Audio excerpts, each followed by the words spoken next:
How would you like to make your first million? Today we have Patrick Nessenthaler with us. He is joining from Kentucky and the founder of CREnetics, a company that operates from New York. So, Patrick, tell us, what are the 5 steps you recommend entrepreneurs in order to make first million? Yeah. Welcome to Unstoppable Podcast with Harry Sardinas, inspiring conversations with influential millionaires, investors, thought leaders, entrepreneurs who are making a massive difference with their innovative products and services, and sharing the challenges and wisdom of how they sold their first million. Yes, this isn't, and Harry, you almost had it correctly. It's Nessenthaler, but it was close enough. I guess just back to your question, this isn't sequential in nature, but I would definitely say whatever it is that you're building, you got to have the utmost conviction in what you're doing. And if you're not waking up every day looking to, bring your product or your services to the world, and you don't have conviction in what you do, I mean, forget about it. It's never going to happen, right? So no one's going to have more conviction than you are in yourself and your business. So I definitely say wake up every day with incredible conviction in what you're doing. I'd also say too that I get in the habit of taking every meeting, every coffee. Again, Harry, I think I met you just out of a whim at a conference last week, and decided to chat and hop on this podcast. My point though is you never know where a conversation or a meeting is going to take you. And I get into some specifics, but it's just fascinating how small the world is. And then if you kind of bring that conviction to every meeting, there's a snowball effect, right? And that snowball effect is real. I'm a big believer in karma. So if you're out there, have positive conviction, and you're generating good karma with the people that you meet, you just never know what's going to take you. And I can say, I mean, there's 1,000 examples of just where meetings have just taken to something I didn't expect, right? I'd also say, we did, we can talk about Greenetics at some point, but we were grounded in 2 years of applied research, and applied research is kind of a big part about what we're doing. Obviously, we're kind of in the artificial intelligence space, more in the machine learning, some Gen AI, neural networks, and things like that. But we get into very advanced mathematics. Essentially, what we're providing is predictive intelligence. So our advanced mathematics should be sound. So when we started kind of bringing this concept to the marketplace, it was something that I wanted to go out. Sure, I wanted to go out there and prove that it worked, right? So that's been a big part of our early success, is having true proof of concept that we did at a tier 1 university with 2 of the world's largest data providers. But again, we're about to do some applied research with a prestigious university, again, 2 large scale data providers. So when you're taking that product to market, people want to know, okay, is it fudgy math? Did they use agents to build this?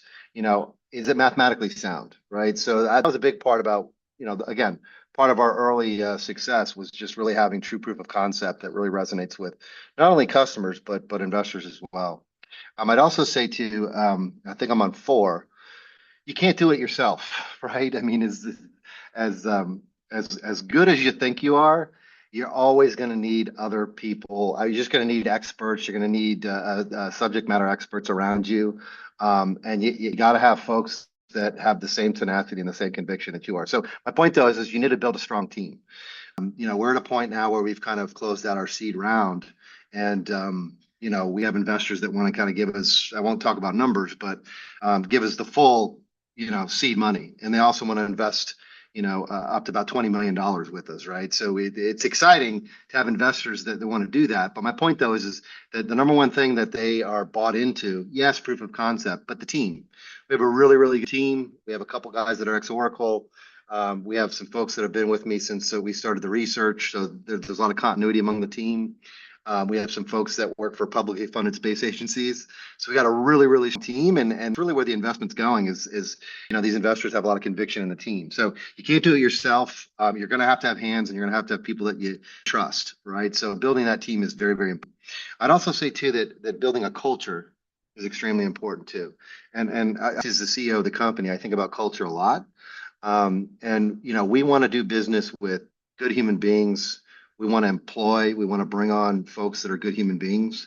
There's an example I to give, and I'm in Louisville, Kentucky, and then one of my partners is in New York, and he actually came down for the Derby. So the Kentucky Derby is the first weekend in May, and we have another one of our partners who's in Ohio, and he drove from New York to Louisville, which is about 12 hours, and just decided to swing through Ohio to see one of our other partners, meet his family, and things like that. And that was just kind of out of a whim. My point though is like that's the kind of people we want, right? We want people that are just good human beings that care about each other, and we just kind of want to build a culture and obviously an ecosystem where we just have a strong corporate culture, and eats everything else for breakfast. If you have a really toxic culture, it'll eventually bring the company. And maybe Harry, maybe you've worked at some organizations. It's just a toxic culture, and it doesn't matter how profitable it is or how much they pay you. It's just not a good place to be. So that is definitely that we are building. That's something that we definitely protect is a good, strong culture.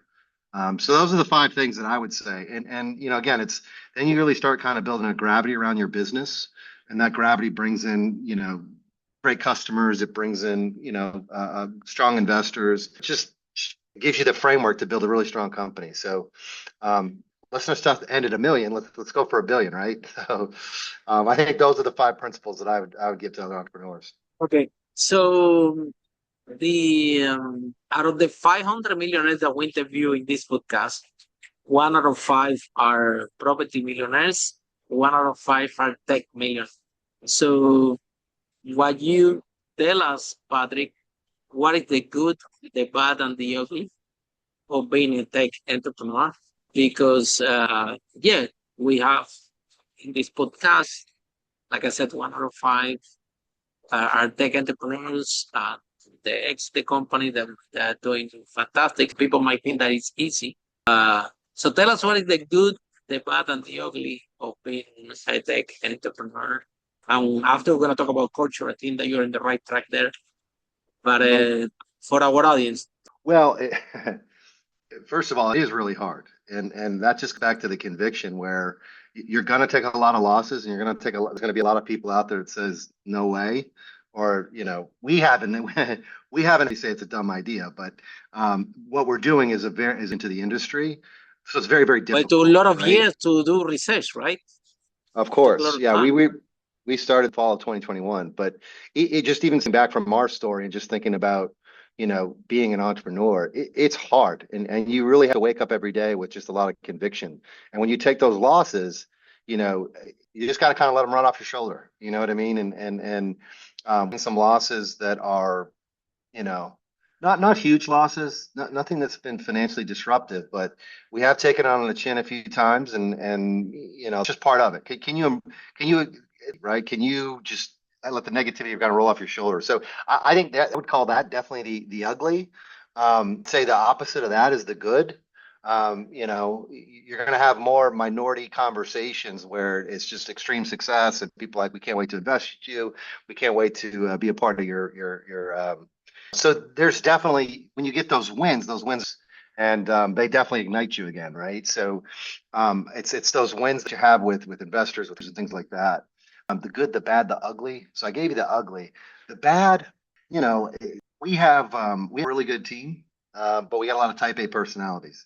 Right. So you got to deal with, when you're dealing with smart people that are building something from scratch, a lot of egos come into play and things like that. So I always say, like, I'm also the CTO. So I'm the chief therapy officer.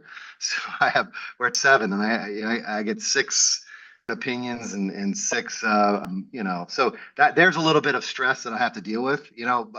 I love just getting on the phone, pitching to customers, pitching our business on podcasts. I love that part of it.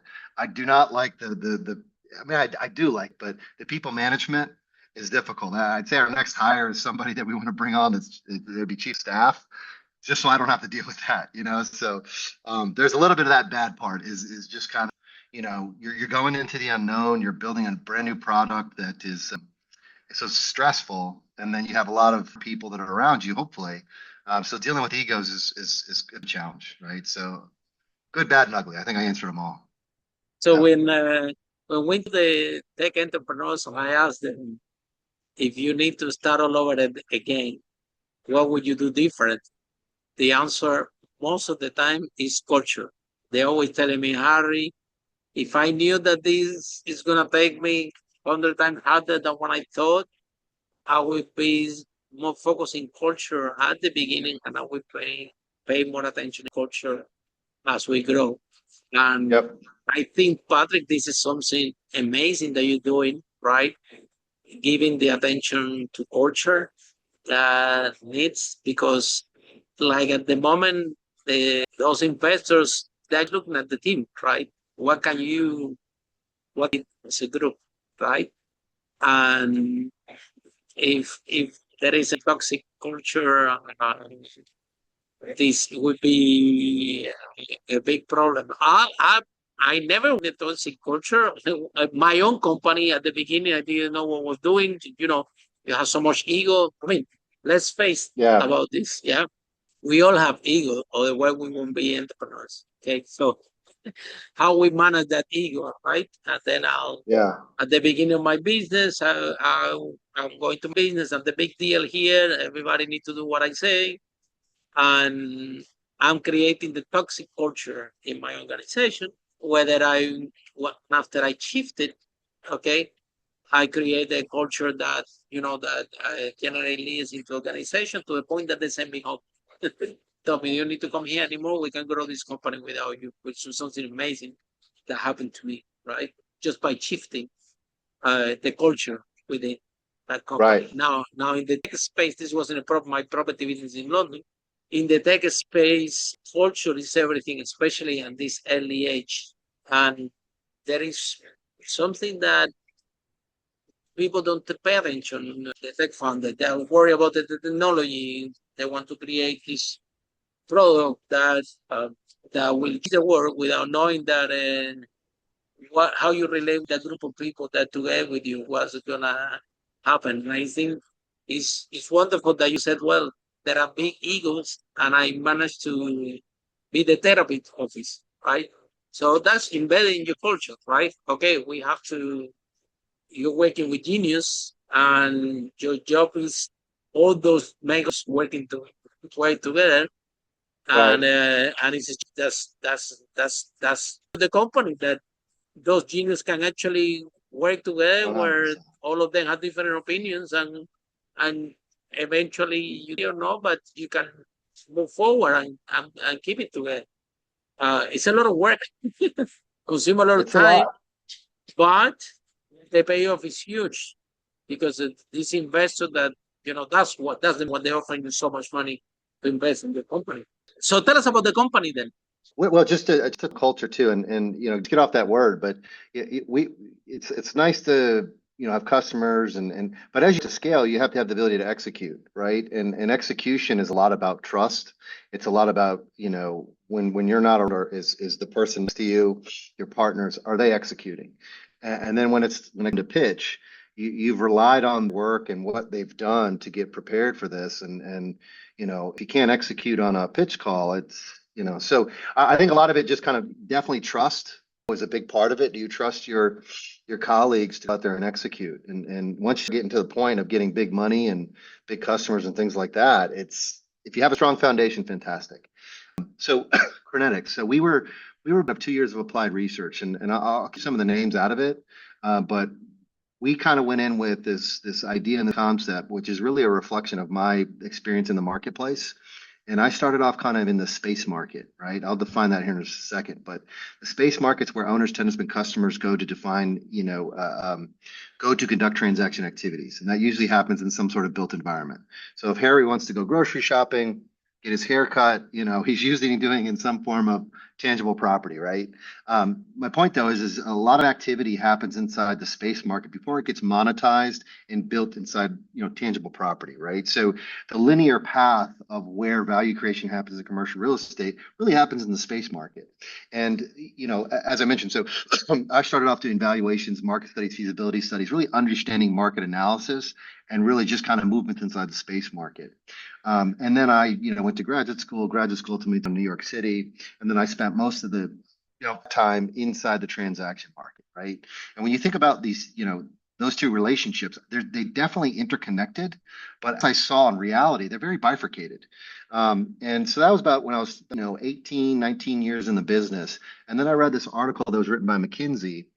I'll definitely name drop McKinsey, obviously one of the most prestigious consulting companies. And they talked a lot about, or at least the paper posits, and this was back in November of 2018, I believe it was published. They posit that 60% of the predictive power happens inside the space market, and traditional space market indicators, right? So when you think about some of those, you think about crime rates, key fob swabs at office buildings, obviously foot traffic, right? And those are that if they're properly stuff, use case, asset class, location, et cetera, provide predictive power, what's eventually going to happen inside the transaction market. But back to the article, if you think 60% is where the prediction is, but it's actually not being utilized currently. It's bifurcated. Nobody uses it to kind of predict the transaction market. But if you take a step back, so you're telling me that a $90 trillion industry, so it's 30 trillion here in the States, plus minus 60 trillion the rest of the world. So about 90 trillion. Right. So you're telling me that a $90 trillion industry has only relied on 40% of its predictive power in the history of its, as an asset class. It's a mind-blowing, I wouldn't say theory, but it's a mind-blowing concept that McKinsey put out there. And that's what inspired me to I said, okay, this has got to be real. And that's what inspired me to get into the applied research. We spent a couple years kind of proving that the space market's leading indicator of the transaction market, which everybody knows. But the question is what's the magnitude of it? Right. And when we really started getting into the research and we started proving that, with traditional data providers, I won't name who they are, who they are, inside a vacuum, you can only give you something when you think about like just a basic regression, right? You think about the goodness fit or an R squared, an equation that helps you provide predictability, right? What's that volatility going to be in the next, 1, 2, 3 quarters, years, whatever.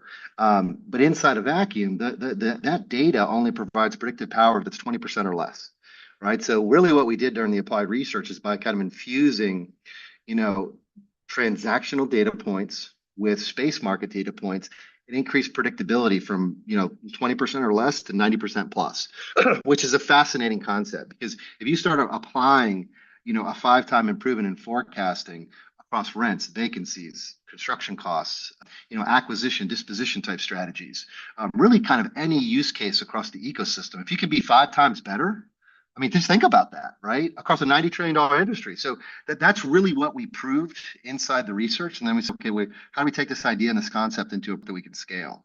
And that's where we really started building out the team. And so we spent most of 2024 securing the IP. Academic institutions are pretty ruthless with their IP, so that was a full contact negotiation.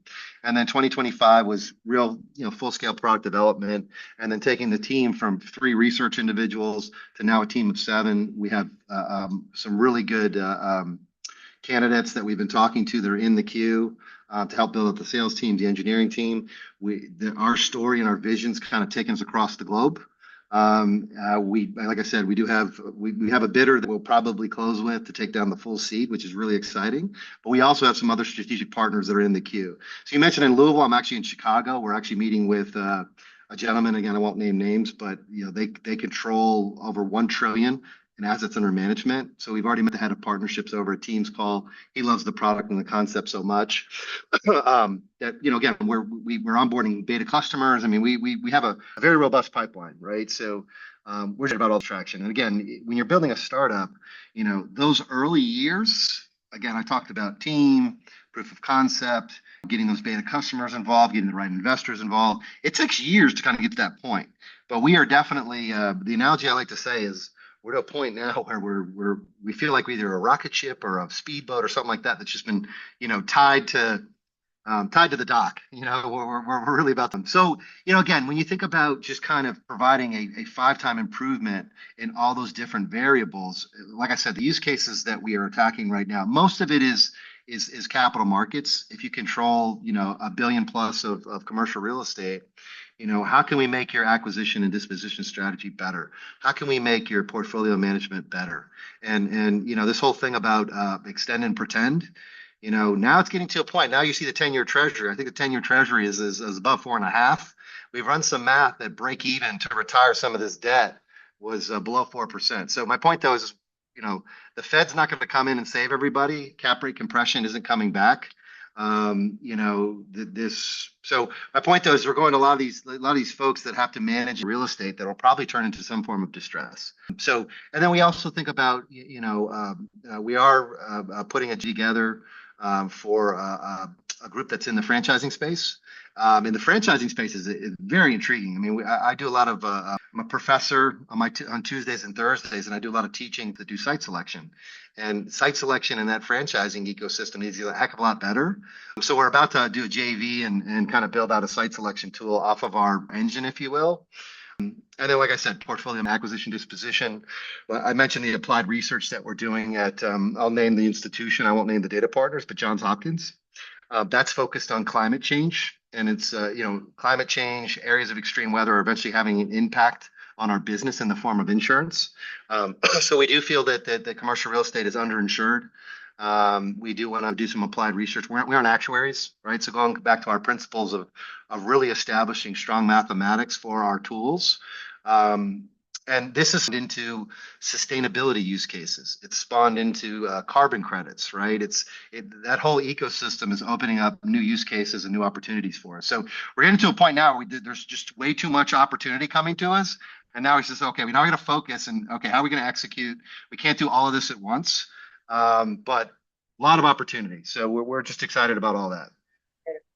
I think that the location, the space is a great opportunity because very interesting about the franchise location, because if you can predict behavior, let's say, for example, if you're gonna have a new development and we just met in Florida, in Miami, right? So if you have a new development in Miami, okay, you're gonna put a project that you're gonna invest a lot of money. It would be nice to run some predictability software that can tell you, you know what, don't do it in Miami, do it in Florida. You should do it here, don't do it there. This is the most likely that this development is gonna based, of course, in the data and the predictability. Because at the end of the day, the real estate is location. It was always matter. The problem with the location is that change depends on all these data points that you are mentioning, right? That how much the growth of the population, how much transactions are happening in the place, how many people are moving or moving in or moving out. Right. On a location that was very good maybe 10 years ago, probably today is not where you're gonna get most of the return of that. And so some data would be helpful. 100%. Yeah.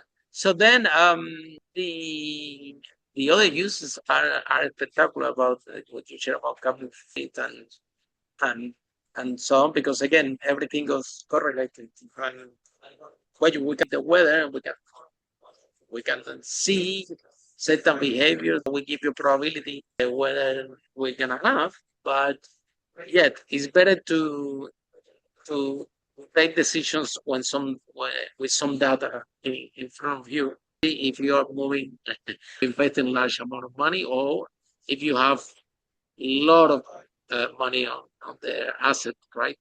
So 100%. So what is the next step? What are maybe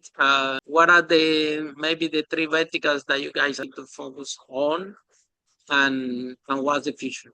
I like a lot the franchise, and I like a lot the commercial real estate. I think that this is and of course I love the social responsibility with the carbon footprint as well. But tell us what is your views? Yeah, so I just want to touch one thing that you mentioned too, and you think about, again, people always ask what we do. It's portfolio management, under all these different use cases, but predictive intelligence, right? And when you think about our business, and you got to kind of go back to the transaction market, the best analogy I can always give is if you open up a commercial real estate appraisal and you go to like the sales comparison approach, right? And you're looking at 4 or 5 trades that are relatively heterogeneous. We make we quantify it, but subjective assumptions to come up with value that's only good for one point in time.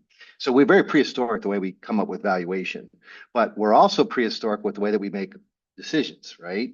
And don't get me wrong. I mean, people, we talk a lot of folks that are really wealthy, that have messed up their decisions. So I'm not taxing all those people, but we get better. And when I think about an industry that relies on the 4 or 5 trades, we can't be statistical with that, right? So when we think about the space market, kind of combining these thousands of different variables to provide predictability of what's going to happen inside the transaction market and connect those two, now we can get statistical.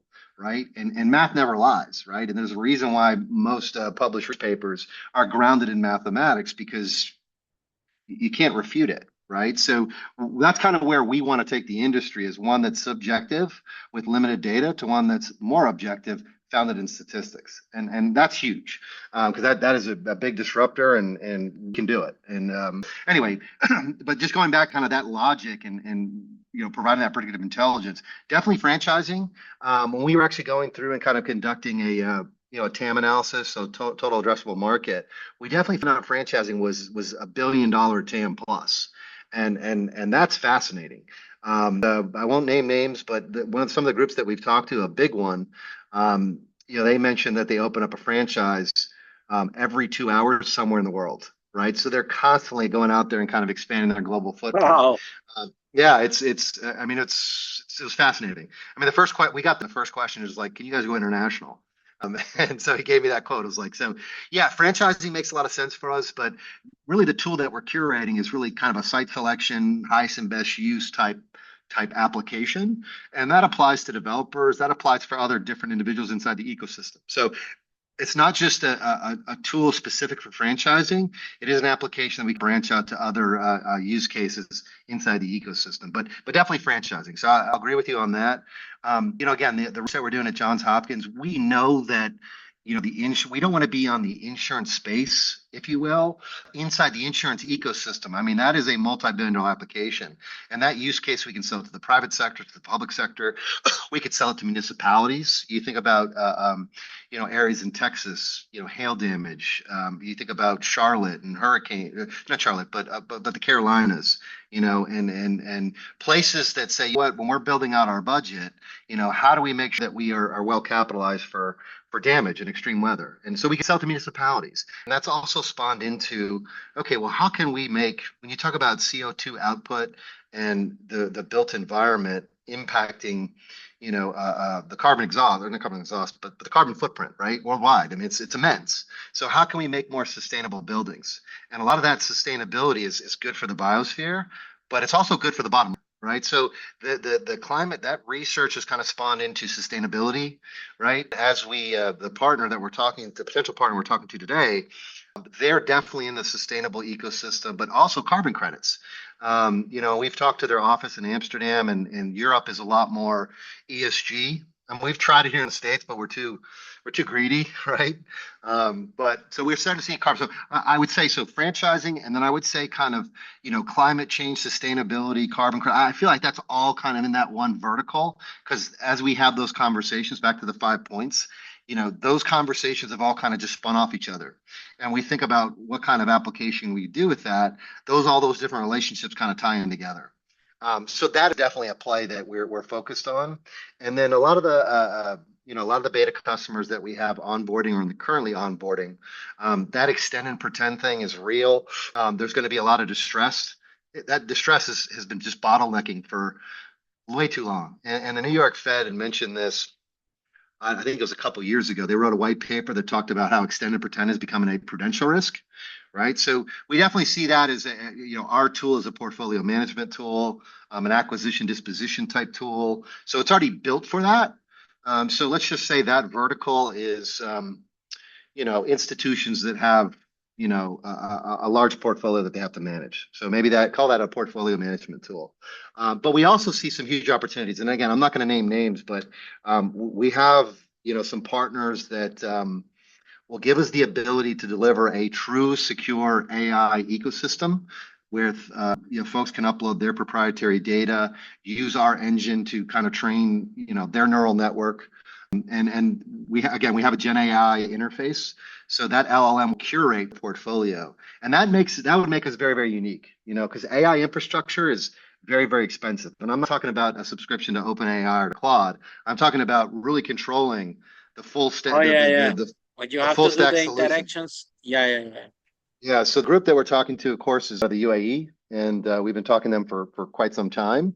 And they spend, this is back in October, but they spend about 50 million a month on their AI infrastructure, and that's probably, quadrupled since Wow. people. Wow. People just look at. I think people just get kind of like, well, I'm doing AI. I can use Anthropic and I can use OpenAI, but you really don't know the nuts and bolts of that, right? I think AI is definitely having its moment. Definitely you don't. You don't. Anything data that you put there I know. So, but belong my to the point, my though is the partnership that we're working on will give us the ability to at the true infrastructure, so we can actually deliver a secure environment that is bespoke to each one of our clients.